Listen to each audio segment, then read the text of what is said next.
What's the profile of people who are child traffickers, right? What is the profile? What does this person look like? What is the profile for parents to know? How do you know who's a child predator? How do you? You really don't is the answer, and that's the frightening part of it. We've had guys surface in our investigations who are doctors, teachers, members of law enforcement, and yes, there are characters who surface who might as well have the word predator tattooed across their forehead because they look rangy. They've had criminal contact with the law before in this area, but I think. And again, I'm not a therapist, but in my experience, these guys break down into three different categories. There's the younger offender, right, who 19, 20, 21, who finds a girl who's in her early teens, says, well, I have a hard time talking to girls in person. I'm going to do this online. And if it works out, great.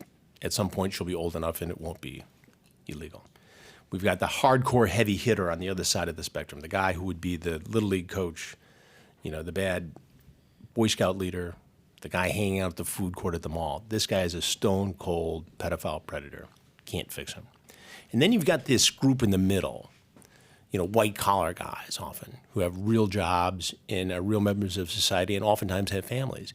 They have a predilection towards wanting to be with a younger boy or girl.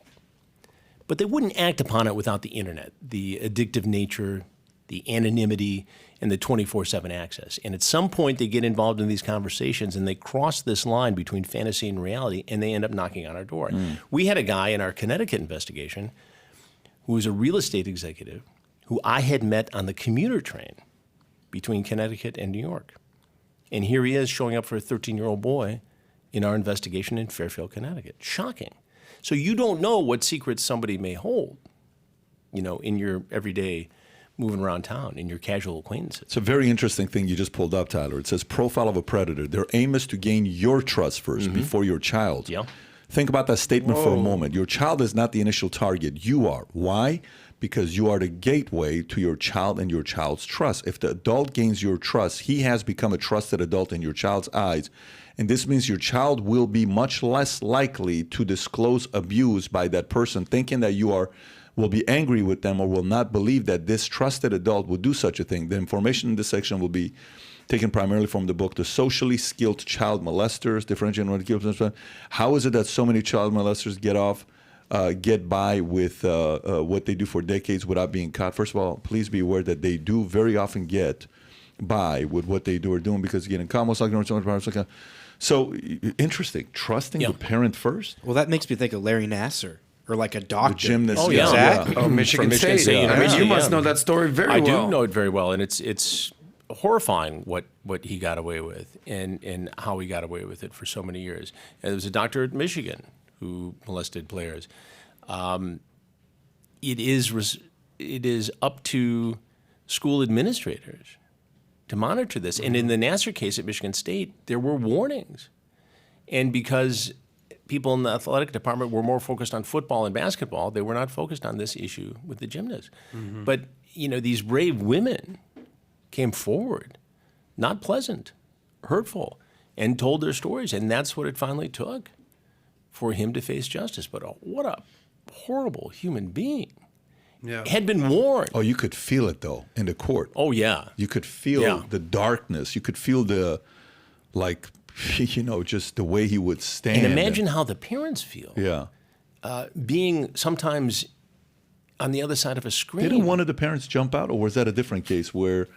There was an incident in the one of the fathers got upset and acted out. Can you I don't. relate to that? No, I do. I can. Yes, I relate. can relate to that. I thought you were going to say, harms can my you blame child? him? Yeah. Yeah.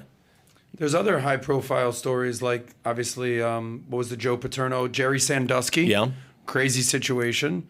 I'm sure you have strong... Jeffrey Epstein. Yeah. Harvey Weinstein. And then even within politics, everything that happened with Matt Gaetz a handful of months ago, the guy out of Alabama, Roy Moore. Yeah. Anthony Weiner. I mean, so it crosses the landscape. You're given this profile, but what about these high-profile people, the Jeffrey Epsteins of the world? Well, I think congressmen. It's a powerful narcissistic personality disorder, and they think that they can get away with anything they want because they have wealth and power. And Epstein's a great example of that because he was so well politically connected. in Florida. And I'll tell you an interesting backstory. A few years before it all exploded, I had a series of meetings here in Florida with investigators and lawyers who were in the case. And I actually he had already done his time down here and was out. And I tried to fashion a way to do a sting in New York with him.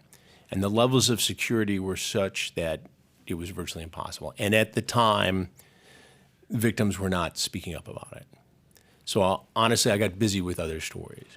It was the Miami Herald and Julie K. Brown who stayed on that story every day, chipped away at it, convinced the victims to speak out, the survivors. And it's that kind of local reporting that is so important. And without the Miami Herald's reporting on this, there may not have been criminal charges. And so, I've got to give, a lot of credit to her and the Miami Herald and other people who worked on the story there. Once they indicted him, obviously, a lot of people jumped in and were reporting on it. But it speaks to the importance of you really got to stay on a story like that because it's hard to get at somebody. I mean, look at how long it took for the Weinstein story. Right. He was working with women who would wear 2 pairs of pantyhose because if he got aggressive with them, they'd have one extra layer of protection. Imagine going into a business meeting, being a female executive and thinking you had to wear 2 pairs of pantyhose for your protection. How shocking is that? Nuts. What do you think is going to happen? Wait. What do you mean 2 pair of pantyhose? There was a victim who wrote an op-ed piece in the New York Times Yeah. about her experience with Harvey Weinstein. She was an executive, and she would dress protectively to give her extra time to extricate herself if he became aggressive sexually with her, as he was known to do. Extra undergarments. Extra undergarments. Speaking of Epstein, And the whole thing is horrible for so many different course. reasons. But when I read that, for some reason, it was just so shocking that anyone would have to think that way, and that a guy like that could maintain power in any industry for decades. for decades. Speaking of Epstein, obviously, I don't know if you have strong feelings on who killed him or anything like that, but his partner in crime literally was this Ghislaine Maxwell. Ghislaine, yeah. Ghislaine Maxwell. We covered what happened with her Right. and her sentencing. She's been convicted. And Yeah, what are sentenced. your she's basically an Well, accomplice in what's going on there. What are your thoughts on that? I think she was held accountable, which is good and proper. I think the interesting thing will now be if she, gives a proffer to federal investigators to say, here's what I can tell you if you'll cut my sentence. And she's got a lot of time to think about that now.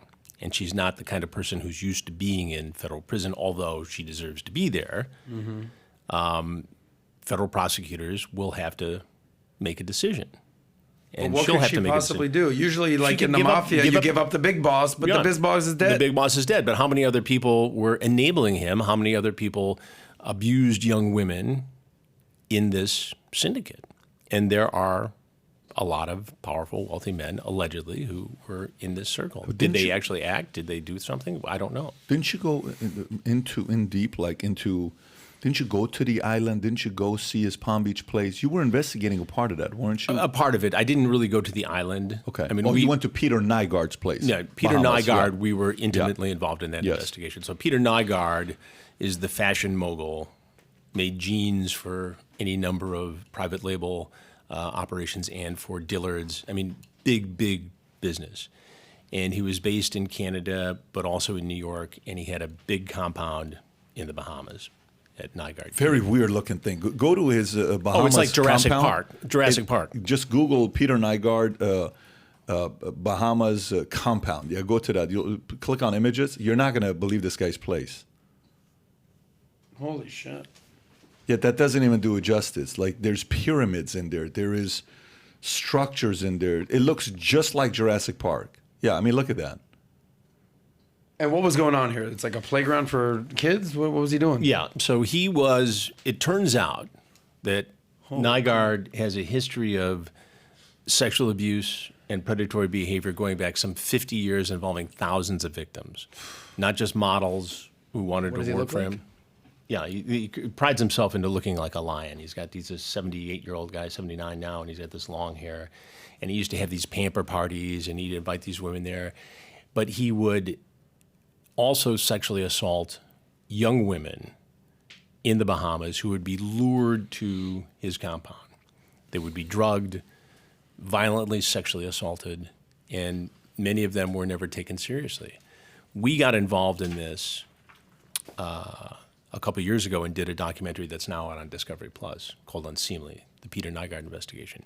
And the reason this came to light was his compound was next to a billionaire hedge fund investor, Louis Bacon, in the Bahamas. They got into a beef over property lines and environmental issues. And in the course of that legal battle, Bacon's people, and I'm sure you know who he is, found all this information out, gave it to investigators, and I knew some of these investigators, and we got involved in it. The New York Times got involved in it. The CBC up in Canada got involved in it, and we put this expose together. But I was down in the Bahamas interviewing these victims right before COVID. Great expose, by the way. Well, thank you. It was shocking in its brutality. And so he's been arrested now, and he's in Canada awaiting extradition. He's been indicted in New York, and they're looking at other members of his circle. Is he done? Oh, he's done. Okay. He's going to die in prison? He's going to, yeah. He's not going to trial yet. They're still messing around with the extradition, but he tried to get out on bond. Yeah. Private jet. I mean, this is such a shocking case. This guy, according to the allegations, would impregnate young women. This is crazy, by the way. Have them... Brace for impact. Yeah, brace for impact is right. Have them get abortions, harvest the stem cells from the aborted fetus, and have them injected into his body as some form of fountain of youth. These are the freaking stories that the QAnon talks about. This guy. Yeah, but this is when is people real are life. Basically eating babies. This is Real life Or this, people. what is it? What is it? This is something chrome, myochrome? Adrenochrome. Yeah. Adrenochrome? Yeah. This is the guy? Well, I don't think QAnon has any insight into this case. QAnon is its own thing separate of this. But I can tell you about the Peter Nygard case. And in the midst of this 2-year investigation we had, which resulted in the documentary on Discovery Plus, you know, doing this case was like a 3D game of chess because we had to get so many people to help and cooperate and coordinate, and there was competition and you know, to get down to the Bahamas and do these interviews. And in the course of this, I get a call from a guy I know who's involved in human trafficking investigations and says, "You're working on the Nygard case, right?" I said, "Yes, we are." He goes, "I need you to talk to this lawyer that I know." I said, "Okay, great." Well, it turns out he's the lawyer for a guy who was a videographer for Nygard for 2 or 3 years and had hundreds of hours of videotapes on the private jet, going to Asia, the pamper parties, and gave them to us. Didn't even ask for money. And Smoking gave gun it, right and there. it was just, it was amazing. So imagine we were going to do the story anyway. Holy crap. But in the final stretch, to get these videotapes, I mean, it was in terms of storytelling for television, man, oh man, it was incredible. Did you watch this? Yeah, I watched it. So what ends up happening is one of his closest, who he hires to be his assistant, a very attractive girl. He hires her when she was 17. She stayed with him for a while. And one day she's sitting there with the people that are managing the property, a husband and wife that was managing the property. And she writes like on a note and she says, "I need help. I have to figure out a way to get out of here." Some message like that. Then Nygard's top helper in the house, a lady who's seen a lot of this stuff taking place. One day her sister is there with her, and he noticed Nygard taking her sister upstairs. And her sister's 13 years old, says, "Wait, what are you doing?" And he smiles, gives a smile to her, says, "That the day I saw that smile, I told my sister, go to the beach." He says, "That's when I realized this is, if you're gonna do it to my sister, you know, and I'm somebody, so now you're going to my 13-year-old sister, we have a problem here." And the next thing you know, all these guys came together and flipped and turned against him, and obviously the rest is history. If you enjoyed this short clip, click over here to watch another short clip, and if you want to watch the entire episode, the entire podcast, click here.